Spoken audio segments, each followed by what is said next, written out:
Car, can we do one of your least favorite things to do? Or eat healthy? Let's talk defense.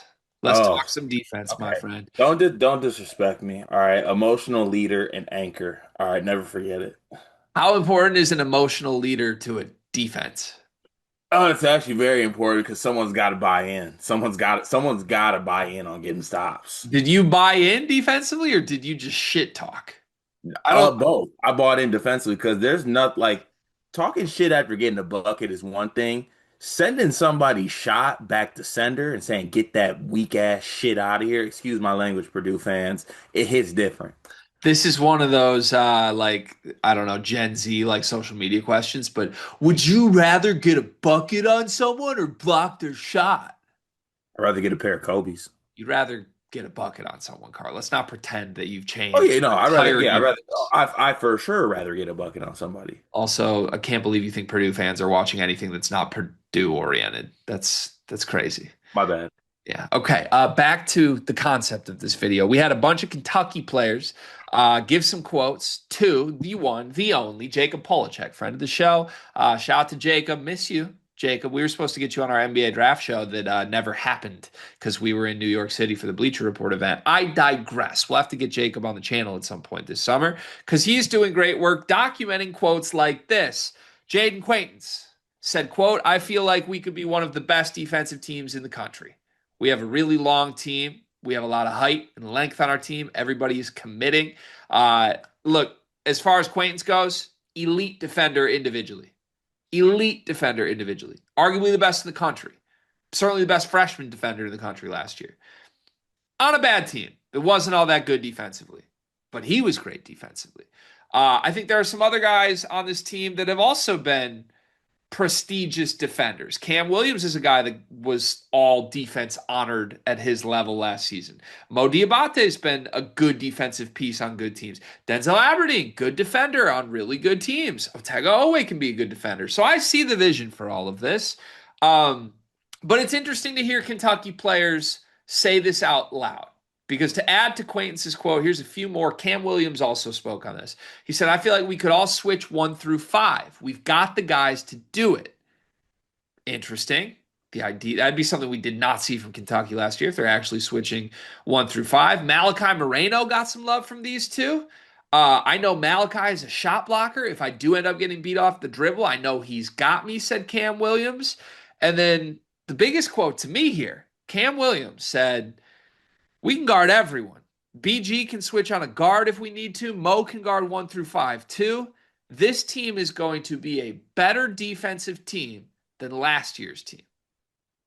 That's Cam Williams, who was at Tulane last year, saying this year's Kentucky team is going to be better defensively than they were last year. Your thoughts on all of this hype on the Kentucky defense coming from Kentucky players themselves? So and this might be coming from a completely wrong angle, but I think this is massive that it is coming from the players in this case because last year I thought what this team lacked defensively stop wise was a bit of want from the players to do so. Because I feel like think back, G, to us talking about Kentucky games last year. I remember specifically me saying the thoughts of like, I can't believe this Kentucky team is this bad because there's teams that are bad defensively because they don't have the personnel to defend. When you looked at last year's Kentucky team, like Lamont Butler was a good on-ball defender. Otega Owe is a good defender. Amari Williams was Defensive Player of the Year in his conference at Drexel. He's a good defensive player. Why is this team so bad defensively? And there's only a few reasons that that could actually occur. And when it is a case where I think the personnel actually should be good defenders, it is a buy-in process. It is a process of being connected as a team defensively and the want to get stops. You have to want to get stops before you do anything on the defensive end. And I think this team might have it. And I think that's going to go a long way to them getting stops actually combined with the fact that they have good defenders. Because if you have good defenders that actually want to buy into getting stops, which I don't think last year's team did, I think you actually do have the chops to be a good defensive team. Okay, here's where I push back slightly because I agree with you. It's a very objectively good thing that we're hearing from a bunch of different Kentucky players emphasize defense early in the offseason. No way for me to nitpick that. No way for me to make fun of it. I think it's generally great that that is such a talking point, and I believe this team is filled with good defenders, and they could be a much better defensive team. This is where I get a little bit lost. Especially, I go back to that quote from Cam, but even more to what you're saying right now. Cam wasn't here last year. It's a little weird for me to just be so definitive about we're better than those guys at this defensively. When you weren't in the room, you didn't see it. Because respectfully to an all AAC defender from Tulane, Lamont Butler was one of the best defensive players in the country. He defended his way to a national championship game. Amari Williams was a great defensive center who, in a Mark Pope defense, did not always look great last year, but was a great defensive center. Like JQ should be a great defensive center. Honestly, similar situations. You've got this great defensive individual anchor. Why wasn't the defense good? Ask Arizona State, ask Kentucky. Otega always a dog defensively. Those are the three guys who were usually on the floor for Kentucky. And I understand Lamont Butler had injuries, but you're telling me Butler, Owe, Amari Williams were just clearly guys who weren't capable defensively? If you are going to make that argument, it comes down to the guys in between them. Andrew Carr is obviously not a good defender. And look, Jackson Robinson to me should have been a good defender. He had all the tools, but he wasn't. So I don't know whether to put that on him, put that on coaching, put it on what. Other pieces off the bench last year, obviously not great. Like, Kobe Brea was a complete net negative defensively at all times, and he was on the floor for half the game. So I hear the points, but it just feels a little, I don't want to say shallow, but it's a little weird for me that they're being so definitive of like, oh, we're better last year. Like, you don't have a defender on this team that's as good defensively as Lamont Butler, period. And Yeah, they do. who? Jaden Quaintance. Different positions, hard to do, but okay. I mean, look. I think that maybe they don't have a defensive player at the level of Lamont Butler at the point. I mean, who? I guess no, they don't because it's going to be Low, and Low is not anywhere near the defender that Lamont Butler is. So Could like be that's Aberdeen. It could like they could have Aberdeen if it's guard Aberdeen, he is points. the same level as Lamont Butler defensively. You think he's identical to Lamont Butler defensively? Yeah, I think Lamont Butler gets a lot of credit for what he did defensively on those San Diego State teams. Like he's a good defender, but let's relax a little bit. Yeah, I don't know. He's When a it good, went healthy last year, he was great for Kentucky too.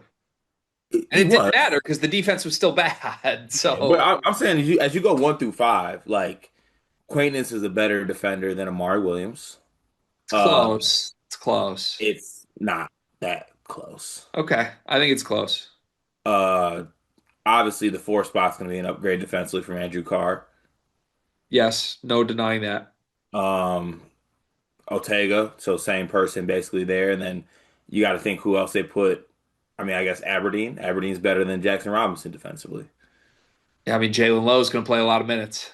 This video is brought to you by NBA 2KLab.com. 2K Lab worked with us last summer as well. They're one of our favorite entities in all of sports gaming. We want to show you their college basketball stadium locator challenge game. And I'm going to share a screen right now as we do this. South Carolina, bang. Oh, Ooh, okay, that's pretty good. Next, North Carolina. Why are we only getting the Carolinas? please Bang. lock in. St. John's, that's New New York. York. Bang. Where's New Jersey? We're on fire. Colorado. I actually don't know what state Colorado is. It's in Colorado. There's a state of Is that Colorado. this one? It's to the right of Phoenix. Anyway, you get the picture. This game's really fun. They've got more games as well, like Guess the NBA Player, Mystery Fantasy Draft, and more. Stay tuned for all of the college football content and games that they'll be putting together to help you get the best experience out of college football 26. Back to the video. Like, there will still be weak spots personnel-wise in this team defensively. I think there will be one weak defensive spot instead of the 2 to 3 they had for the most part last year. Yeah, I don't know that I'm expecting anything defensively from Jasper. I I don't think Brandon Garrison's all that impressive of a defender. He's certainly still going to play. You tell me on Colin Chandler. I mean, Malachi Moreno is definitely an impact piece. So I like that they're giving him some love, and he'll play bench minutes for this team for sure. Um, but I don't know. It just look, I'm totally in on the idea that this Kentucky team could be a good defensive team. I just think last year's team had good personnel too, and still wasn't. So for me to look back on it and say, like, oh, it was just personnel, we had bad defenders. I don't think that's true. I think you had like 1 to 2 bad defenders. And that's also what you're going to have this year. You're going to have 1 to 2 guys that will be in this rotation that are not good defenders. It's going to be on Mark Pope to figure it out. And like new faces that are just getting to BBN, that are coming in the facility for the first time saying we're going to be so much better than last year. That's great. Got to deliver it, right? And like even with Quaintance that we're talking through, like it's not like his team was good defensively last year. So sometimes you have great individual personnel and it doesn't get put together. I've gone through this in the past for other conversations. It's not like Mark Pope has a great history of building great defenses. He has a history of building great offenses. So I totally hear it. Sometimes it's personnel oriented. More often than not, it is. I think this is the best defensive personnel Mark Pope has ever had. He's done a great job. He's clearly emphasized that this offseason.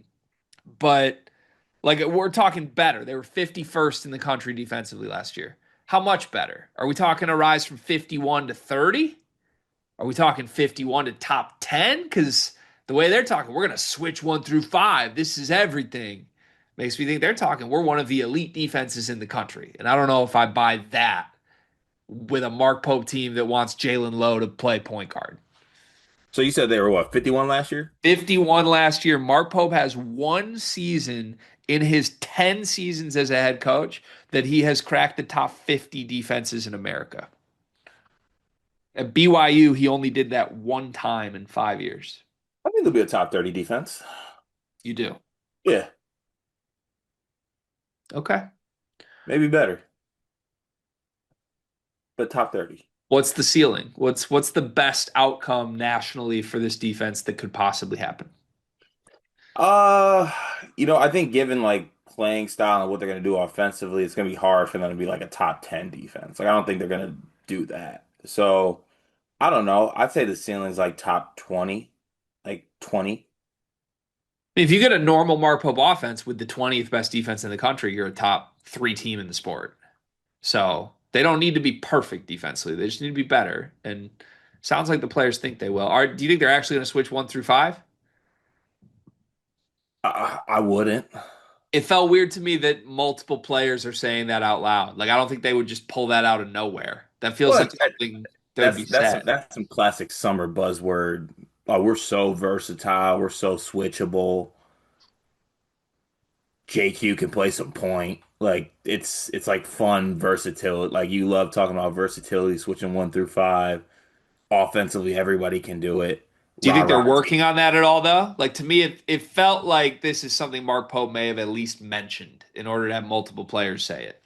I I mean it depends. I guess it depends. Like I think 1 through 4, I would switch and feel good with it. Do I necessarily want JQ away from the rim switching out? Not necessarily, but I do think they have the personnel if they want to do it to do it. Yeah, I wouldn't switch Jalen Lowe onto anybody. I don't think you would put him on the floor. I'd put him on the floor, but like you got to be real about what he is and what he brings. He's not playing 30 minutes on a great defense. Mm. I don't think. Maybe I'm wrong. And maybe he just doesn't have that role. But again, I don't know. Like let's do a little research. I was just gonna say, like, what if we could look at the top 25 defenses, identify them, and say like how many of those teams have like a what you would consider what you're looking at as low as like a defensive weak link. Arizona State had the 74th best defense in the sport last year. Pittsburgh had the 90th best defense in the sport last year. Alabama had the 28th best defense in the sport last year. Defense was repeatedly the thing that hurt them. Let me give a quick check to Tulane. Tulane had the 172nd best defense in the sport last year. Those are all the main transfers. And then obviously Florida was an elite defense. Let's see what Florida was. Florida was the sixth best defense in the sport. So you got one guy coming over to this team that was a part of a legitimately good defense last year, and it was Denzel Aberdeen, who played 18 minutes a game off the bench. Yeah, but we just talked about all those guys being good defenders. It'll be the first time in their careers that they're part of a good defense for anybody on this roster, if it happens. But it could happen. Are we saying it should happen? Is that Yeah, where we're at? I'd be interested to see what those defenses for those teams look like with those good defenders you just stated off the floor. Probably really bad. Probably Yeah, shitty. probably really bad. But like, it's hard for me. It's hard for me because defense is one of those things you can be elite at individually, and your teammates still let you down. You need five people for it, but at the same time, I feel like reminds me of past Hunter Dickinson conversations we had, where it was like he's not the problem, and at a certain point, it's like if you never actually win, when can we say you're not a winning player? You know, if you're never part of a good defense, when can we say that it's just not there? Hunter Dickinson was a part of the 11th best defense in the country. I'm not talking defense with him. I'm saying like Oh, he built the reputation of oh, yeah. Okay. Now I was like doing the exercise in my head of like the top 25 defensive teams. Like how many of those teams have like one weak link that would be like the low level, like the sure. on low level player. That's a fair question. If they finished 30th, that's where they finished last season. Or no, they didn't. They finished 50, 50th, 51st. 51st. If they finish 50th, one spot better, is that a success for this defense? No, I think a success would be top like they got to be at least in the top 40 or 35. Top 30 to me, I feel like would be the bar. But I also, Like last year, Indiana was the 35th best defense in the country. yeah, it's not that hard to be like a top 30 defense. But like if all this is true, if this personnel is really that capable and it's Pope's best ever, they should be top 30. They should exceed the best defensive mark he's ever put together. I'm just a little more skeptical, I think, than you are that it happens. When the season ends, what will this team be defensively? What do you think it'll be? I'll go ahead and say they will be the 29th best defense in the country. That'd be a success. That's Yeah. also about 20 spots lower than we're talking about their personnel, right? What do you mean? If you think Quaintance is an elite defender and you think Aberdeen's as good as Lamont Butler and you think Diabate and Cam Williams are great defensive pieces, why are they only 29th? Because I'm taking the safe way out. It's the safe way. I'm protecting myself. All right, I bet they will be 33rd defensively in the country. 33rd. 33rd. Not bad. Not bad. Not bad. Not good, but not Not bad. bad.